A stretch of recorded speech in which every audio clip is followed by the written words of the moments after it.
अब देखिए कुछ चीज़ है, विभिन्न समासों में अंतर, कुछ समासों में अंतर भी आता है। कर्मधारय और बहुव्रीहि समास दोनों एक से लगते हैं, लेकिन इनमें बहुत कुछ अंतर है। कर्मधारय समास में विशेषण विशेष्य अथवा उपमान उपमेय का संबंध होता है और उत्तरपद प्रधान होता है, परंतु बहुव्रीहि समास में पूर्व पद और उत्तर पद दोनों ही सामान्य होते हैं। ये दोनों पद मिलकर तीसरे विशेष अर्थयुक्त की ओर संकेत करते हैं। कमल नयन, कमल के समान नयन अर्थात कर्मधारय हो, है ना।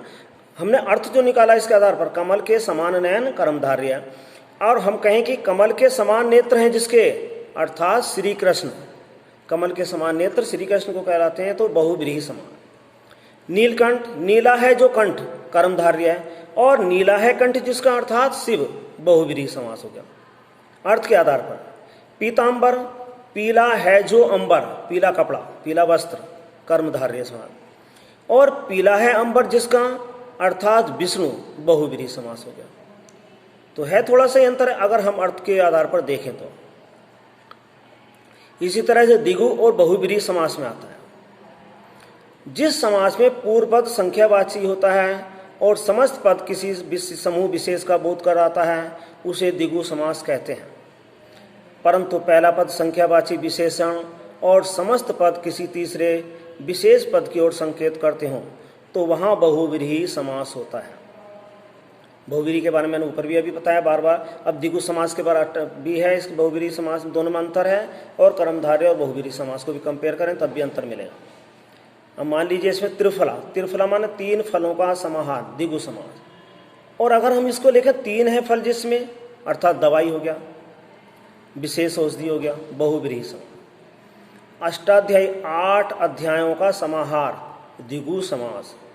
और अगर हम ये कहें कि 8 है अध्याय जिसमें, तो पाणिनि के द्वारा रचित व्याकरण, तो इसका मतलब हो गया बहुव्रीहि समास। चतुर्भुज, 4 भुजाओं का समाहार, समाहार ग्रुप समूह, द्विगु समास। और अगर ये कहें कि 4 भुजाएं हैं जिसकी, अर्थात विष्णु, तो बहुव्रीहि समास आ जाएगा। तो ये अर्थ विशेष के आधार पर इन समासों में अंतर आ जाता है। अब संधि और समास में भी अंतर होता है। हम संधि को भी यही कहते हैं, 2 शब्द वर्णों के। अब संधि और इसमें बहुत अंतर है। देखिए समास में क्या होता है, समास में 2 पदों का योग होता है, 2 शब्द मिलते हैं। जबकि संधि में क्या होता है, संधि में 2 निकटतम वर्णों का योग होता है ना, ए प्लस ए बराबर आ। और समास में हो जाता है क्या, महान प्लस आत्मा महात्मा, वहाँ शब्दों का मेल है और संधि में वर्णों का मेल है। समास में 2 वर्णों का मेल नहीं होने से किसी विकार के उत्पन्न होने की गुंजाइश नहीं होती है। समास में 2 वर्णों का मेल ना हो तो कोई चीज़ नहीं बिगड़ती, रूप नहीं बदलता है। जबकि संधि में वर्णों के मेल के कारण विकार उत्पन्न होता है, रूप बदल जाता है। जैसे पीत प्लस अंबर, तो पीतांबर हो गया, आ लग गया, देखो इसमें पीता।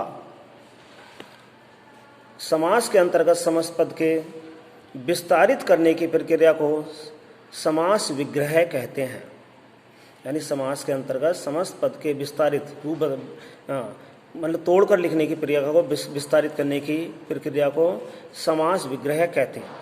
और संधि के शब्द को तोड़ने की प्रक्रिया को संधि विच्छेद कहा जाता है। यानी कि अगर जब संधि विच्छेद करते हैं, शब्दों को तोड़ते हैं, उसको वर्णों को तोड़ते हैं, वहाँ संधि विच्छेद, वहाँ शब्दों को तोड़ते हैं, तो समास कहते हैं उसको। तो बेटा ये चीज़ें मैंने आपको समझाई। इसमें कोई चीज़ समझ में नहीं आई हो, बुक आपके सामने है।